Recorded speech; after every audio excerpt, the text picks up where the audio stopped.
Technique सीखने दें। लू जांग की आंखें चमक उठी। जंग clan sword technique, yellow grade middle rank art सिर्फ कोर मेंबर्स को मिलती थी। 10 साल की तकलीफ के बाद वो उस असली इनहेरिटेंस तक पहुंचने वाला था, लेकिन तभी उसकी नजर मुझ पर पड़ी और उसका एक्सप्रेशन बदल गया। लिंगचेन, यहाँ क्यों? मैंने शांति से ब्रश उठाया और लिखा, जैसे तुम टैलेंट टेस्ट करने। हालांकि अभी मैं म्यूट का नाटक जारी रखने वाला था। जब तक स्ट्रेंथ एक लेवल तक न पहुंचे कोई शक नहीं होना चाहिए था। लू जांग ने बेबसी से हंसते हुए सिर हिलाया। तुम पहले भी कई बार टेस्ट दे चुके हो और हर बार रिजल्ट वही, कोई स्पिरिचुअल रूट नहीं। उसने मेरे कंधे पर हाथ रखा। स्पिरिचुअल रूट तो पैदाइशी होता है लिंचेन, या नहीं। एक साधारण इंसान की तरह जिंदगी जीना कोई बुरी बात नहीं। जो मिल नहीं सकता उसके पीछे क्यों भागना? मैं कुछ लिखने ही वाला था कि टावर के दरवाजे खुल गए और एक बुजुर्ग ब्लू रोब में बाहर आए। उन्होंने रूटीन टोन में कहा, वही नियम, जिसका टैलेंट आउटस्टैंडिंग होगा उसे टावर से कल्टीवेशन टेक्निक रिवॉर्ड मिलेगी।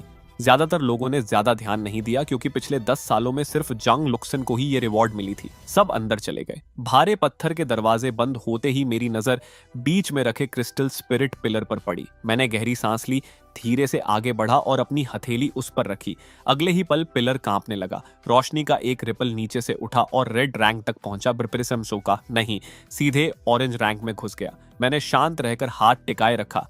येलो रैंक, ग्रीन रैंक और सीधे ब्लैक रैंक की तरफ। मेरी धड़कन गले में आ गई। 8th ग्रेड स्पिरिचुअल राउट, ये अकेले ही फ्लोइंग क्लाउड सिटी का सबसे बड़ा रिकॉर्ड होता। लेकिन अभी रुका नहीं था। वो रिपल एक आखिरी झटके के साथ व्हाइट रैंक तक जा पहुंचा। मेरी आंखें फैल गईं। 9वीं ग्रेड स्पिरिचुअल रूट जो सिर्फ लेजेंड्स में होती थी, और तब भी नहीं रुका।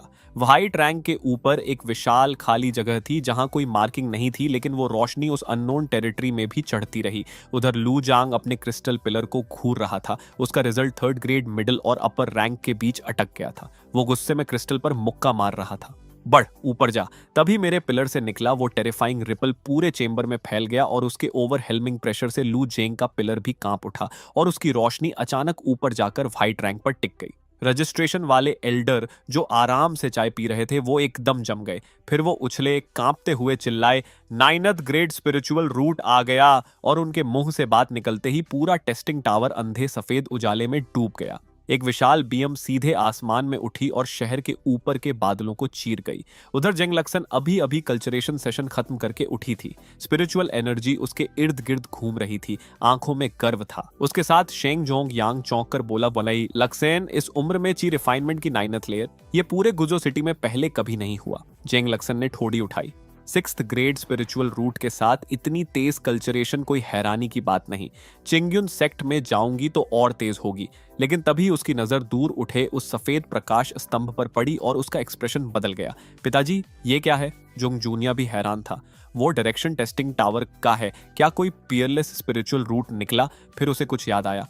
तुम्हारे ग्रैंडफादर बताते थे कि दशकों पहले पड़ोस के शहर में 8th ग्रेड निकला था, तब ब्लैक पिलर बना था। लेकिन ये व्हाइट पिलर। जांग लुक्सन उस बीम को देखती रही। पहली बार उसके प्राउड चेहरे पर एक ब्लैंक एक्सप्रेशन था। गुजो सिटी में कोई था जिसका टैलेंट उससे कहीं ज्यादा था। उसने दांत भींचे, पलटी और टेस्टिंग टावर की तरफ दौड़ी। मुझे देखना है कौन है। जंग जूनियर डर गया कि वो कोई गलती न कर बैठे, लेकिन उसे खुद भी जानने की उत्सुकता थी। वो भी उसके पीछे भाग पड़ा। पूरे गुजो सिटी में वो सिल्वर व्हाइट पिलर देखकर कल्टीवेटर्स में हड़कंप मच गया। हर दिशा से एक्सपर्ट्स उस मिरेकल को देखने दौड़े जो सैकड़ों सालों में एक बार होता था। यहाँ तक कि कई पुराने क्लैन लीडर्स जो सालों से सिक्लूजन में थे और मरे हुए माने जाते थे, वो भी बाहर निकल आए। टेस्ट के लिए आए मार्शल आर्टिस्ट बाहर निकल आए। भीड़ लू जोंग के चैम्बर के सामने जमा हो गई। हर कोई बोल रहा था, ये तो मिथ है, मैं लिविंग मिथ देख रहा हूं। किसी ने पूछा, रैंक 9 सबसे ऊपर है? किसी ने कहा, एक लेजेंड है एक स्पिरिट राउट का जो रैंक 9 से भी ऊपर है। लिमिटलेस स्पिरिट राउट, फॉर्मलेस, इनविजिबल, ट्रांसपेरेंट,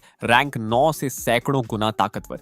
लेकिन ये सिर्फ मिथ्स में होता है। उधर उस हिडन चेंबर में मैं बाहर की हलचल सुन रहा था। मैं सच में हैरान था। लूजुंग के पास रैंक 9 है तो फिर 10 साल जंग फैमिली के रिसोर्सेज खाकर भी वो जुंग रुवे के रैंक 6 से पीछे क्यों था? तभी मेरा क्रिस्टल रूलर फिर रिएक्ट किया और उसमें से एक हल्की सायन रोशनी निकलकर सामने आई।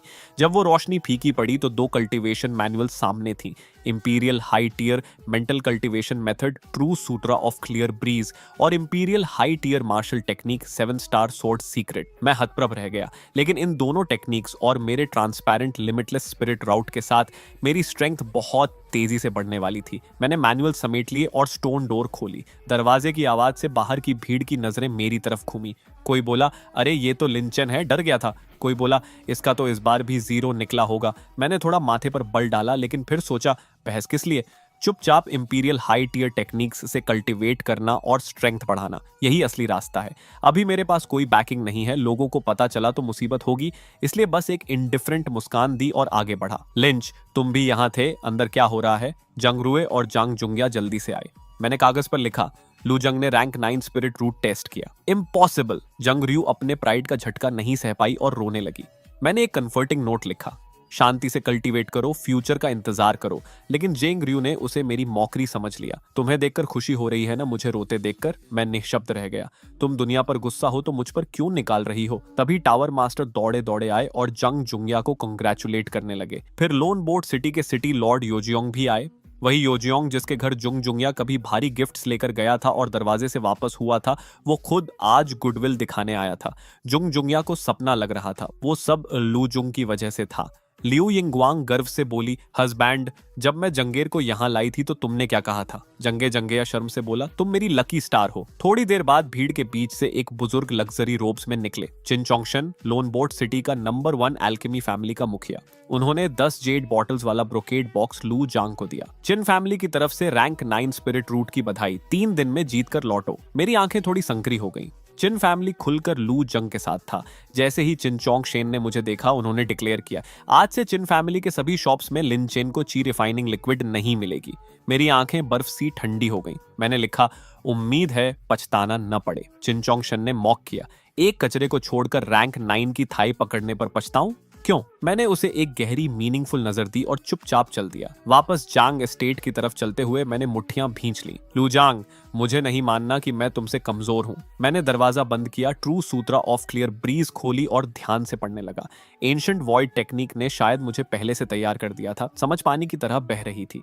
1 घंटे बाद मैं पालथी मारकर बैठ गया और इनकेंटेशन शुरू किया। मेरा ट्रांसपेरेंट लिमिटलेस स्पिरिट राउट एक विशाल रूट सिस्टम की तरह वॉइड में टिका था, स्पिरिचुअल एनर्जी को चारों तरफ से खींच रहा था। मैं रात भर कल्टीवेट करता रहा। सुबह जब रोशनी आई तो मैंने आंखें खोली, उठा, डांटियन की एनर्जी सर्कुलेट की और एक डबल पंच मारा। हवा में एक हल्की पॉप। ची रिफाइनिंग सेकंड लेयर, एक रात में दूसरा लेयर। जांग रुए को फर्स्ट लेयर तोड़ने में 3 दिन लगे थे, लेकिन मैं घमंड में नहीं आया। दूसरा लेयर काफी नहीं था, अब ची रिफाइनिंग लिक्विड की जरूरत थी। पिता ने जाने से पहले कहा था कि उनकी कब्र के सामने एक बॉक्स दबा हुआ है, सीड स्प्राउट होने के बाद ही खोलना। मुझे जाना था, लेकिन जैसे ही दरवाजा खोला, बगल के आंगन से जेंग रू की आवाज आई, आंट 6, ये इस महीने फैमिली ने मुझे दिए रिसोर्सेज हैं, इन्हें मत लो। लियू यिंगवांग 2 मेड्स के साथ जंग रुए को कोने में दबाए हुई थी। मेड्स ने उसके हाथ पकड़े हुए थे। लियू यिंगवांग ने उसके कपड़ों से ची रिफाइनिंग लिक्विड की बोतल खींचकर जमीन पर गिरा दी। कीमती लिक्विड मिट्टी में मिल गई। जांग रुए छूटकर जमीन पर बैठ गई।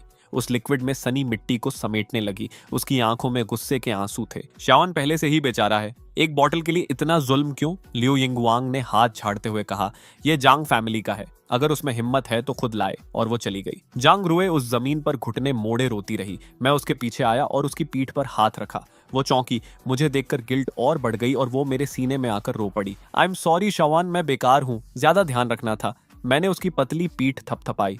बेवकूफ, मुझे तो तुम्हारा शुक्रिया करना है, तुम्हें ब्लेम क्यों करूं? जांग रुए की लाल आंखें बोली, शायद यही एकमात्र लिक्विड था जो मैं दे सकती थी। लियू यिंगवांग एक बात में सही थी, किसी लड़की की मदद पर जीने वाला मर्द कमजोर होता है। मैंने लिखा, वापस जाओ, आराम करो, मैं कुछ करता हूँ। जेंग रियू देर तक चुप रही, फिर बोली, ठीक है, कोशिश करो, जो भी नतीजा हो मैं तुम पर ब्लेम नहीं करूंगी। वो जेंग एस्टेट से निकली, शहर के बाहर के क्लाउड मिस्ट माउंटेन की तरफ जहां स्पिरिट हर्ब्स मिलती थीं। मेरी तकलीफ देखकर वो खुद कुछ करना चाहती थी। उसी समय मैं भी निकला, शहर के बाहर ग्रेवयार्ड माउंटेन की तरफ। पिताजी, आपका नाफरमान बेटा आया है। मैं उनकी कब्र के सामने घुटने टेक कर बैठा, कागज के पैसे और मोमबत्तियां जलाईं और उनके साथ गुजारे वक्त को याद किया।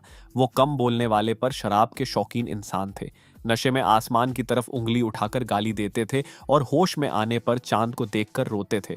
पिताजी, मेरी जल्दी शादी होने वाली है, जेंग रियू से, जो आपको ज्यादा पसंद थी। आप कहते थे उसका स्वभाव मुझसे ज्यादा मैच करता है। मैं आंसुओं में मुस्कुरा रहा था। अगर आप होते तो जरूर खिलखिलाते। शादी के बाद उसे आपसे मिलवाने लाऊंगा। फिर मैंने एक कुदाल उठाई और कब्र के सामने जमीन खोदने लगा। 3 फुट गहरा जाने पर एक काला वुडन बॉक्स मिला। 3 साल जमीन में दबा था, लेकिन कीड़े मकोड़ों ने कुछ नहीं किया था। यह बॉक्स साधारण नहीं था। क्लिक के साथ बॉक्स खुला। अंदर 2 जेड बॉटल्स थीं जिनमें एमरल्ड ग्रीन लिक्विड था, मिड ग्रेड ची रिफाइनिंग लिक्विड। मेरे मन में खुशी की लहर आई। पिता ने जरूर